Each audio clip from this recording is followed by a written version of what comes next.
Hello student, हमने start कर रखा है क्लास 12th की बिजनेस स्टडी का चैप्टर नंबर 5। मैनेजमेंट का फंक्शन है ऑर्गेनाइजिंग स्टार्ट कर रखा है। हमने ऑर्गेनाइजिंग का चैप्टर स्टार्ट कर लिया था, इसके फीचर्स कर लिए थे और इसके इम्पोर्टेंट प्रीवियस वीडियो में किए हैं। इसके बाद हम करते हैं कंसेप्ट्स ऑफ ऑर्गेनाइजिंग। ऑर्गेनाइजिंग को दो अलग अलग नज़रियों से देखा जाता है कि ऑर्गेनाइजिंग क्या है। ऑर्गेनाइजेशन एक प्रोसेस है या एक स्ट्रक्चर रिलेशनशिप है। तो इन दोनों ही कंसेप्ट पे इस टॉपिक पे बात करेंगे कि ऑर्गेनाइजेशन को इन दो अलग अलग कंसेप्ट से, दो अलग अलग नज़रिए से कैसे देखा जाता है। There are the two meaning of organization. First, organizing as a process. Second, organizing as a structure of relationship. कि organization को एक process भी बोला गया है और organization को एक structure of relationship भी बोला गया है। दोनों टॉपिक को पढ़ते हैं और उसके बाद इसकी similarities और dissimilarities करेंगे। टॉपिक है हमारा organizing as a process. Organizing is not a function that can be performed at a single stroke.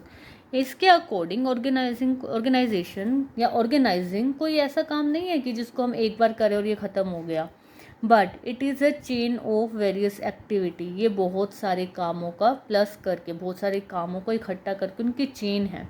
इसमें इंक्लूड होते हैं इन्फॉर्मेशन अबाउट ऑब्जेक्टिव के बारे में इन्फॉर्मेशन निकालना, डिसाइडिंग वेरियस एक्टिविटी, अलग अलग कामों को डिसाइड करना, एंड ग्रुपिंग दैम, फिर उनको अलग अलग ग्रुप्स में डिवाइड करना, डिटरमाइनिंग इम्पोर्टेंट एक्टिविटी, उनमें से अलग इम्पोर्टेंट और लेस इम्पोर्टेंट को अलग अलग करना, अलाउइंग अथॉरिटीज़ एंड रिस्पॉन्सिबिलिटी, उसके बाद काम को करना और जो इंसान जो इस काम को करेगा उसकी क्या रिस्पॉन्सिबिलिटी होगी और क्या अथॉरिटी होगी, इसको बोला गया है ऑर्गेनाइजिंग।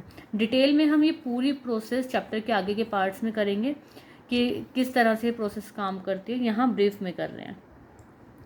इसमें होगा कि ऑर्गेनाइजेशन एक प्रोसेस की तरह काम करता है। इसमें हम सबसे पहले काम को डिवाइड करते हैं कुछ छोटे छोटे पार्ट्स में, उसके बाद उनको ग्रुपिंग करते हैं, इम्पोर्टेंट और लेस इम्पोर्टेंट कामों को अलग करते हैं, फिर जो इंसान वो काम करने वाला है उसकी अथॉरिटीज़ और रिस्पॉन्सिबिलिटीज़ को भी अलग अलग करते हैं। इस तरह से ये कोई एक सिंगल स्ट्रोक में होने वाला काम नहीं है, ये काम एक प्रोसेस में चलता है। The process of organizing has also be change according these changes. इनका मतलब है कि जो बिज़नेस इन्वायरमेंट है, इंटरनल और एक्सटर्नल बिजनेस इन्वायरमेंट है, उसके अकॉर्डिंग भी से चेंज होना पड़ता है ऑर्गेनाइजिंग प्रोसेस को। Hence organizing as a process can also be describe as dynamic element, कि एक ऐसा एलिमेंट है जो हम चेंज कर सकते हैं। तो फर्स्ट कंसेप्ट के अकॉर्डिंग ऑर्गेनाइजिंग एक प्रोसेस है, बट सेकेंड कंसेप्ट हमारा क्या कह रहा है? सेकेंड कंसेप्ट कहता है organizing as a structure of relationship, कि ये प्रोसेस नहीं है, ये एक रिलेशनशिप का स्ट्रक्चर है। जैसे हमारे घर का अगर हम स्ट्रक्चर बनाएं तो सबसे ऊपर स्ट्रक्चर पे कौन होगा? हमारे घर के दादा दादी, घर के बड़े, देन उसके बाद मम्मी पापा, देन हम, और उसके बाद अगर हमसे भी छोटे हैं तो कोई और, फिर वो होगा। ये है हमारे घर का ऑर्गेनाइजिंग स्ट्रक्चर। इसी तरह से एक बिजनेस का भी ऑर्गेनाइजिंग स्ट्रक्चर होता है। सबसे ऊपर लेवल पर होता है टॉप लेवल मैनेजमेंट, देन उनके डिपार्टमेंट मैनेजमेंट, डिपार्टमेंट के आगे उनके सबॉर्डिनेट्स, एंड देन लास्ट में वर्कर्स, जो हमने लेवल ऑफ मैनेजमेंट में भी पढ़ा है कि सबसे पहले टॉप लेवल होता है, then middle level and then low level. उसी तरह से बताया गया है कि ऑर्गेनाइजिंग एक स्ट्रक्चर ऑफ रिलेशनशिप है।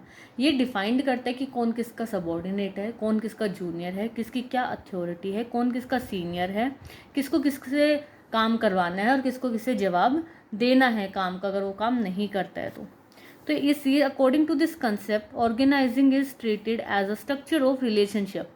Under this various post are created, इसके अंदर बहुत अलग अलग पोस्ट बनाई जाती हैं और इन पोस्ट के बीच का जो रिलेशनशिप है, mutual relationship of employees working on the various post, कि उनके बीच का रिलेशन कैसा रहेगा, कौन सीनियर होगा और कौन जूनियर होगा, किसकी क्या अथॉरिटी होंगी और किसकी क्या रिस्पॉन्सिबिलिटीज़ होंगी।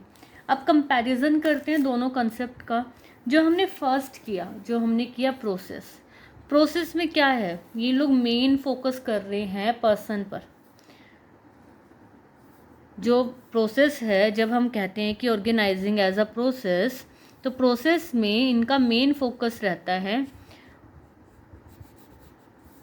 Hair man is the central point, कि इंसान को अपनी रिस्पॉन्सिबिलिटी बतानी है, उसके काम को डिवाइड करना है, तो यहाँ पर हम ज़्यादा ऑर्गेनाइजेशन में ध्यान दे रहे हैं इंसान पर।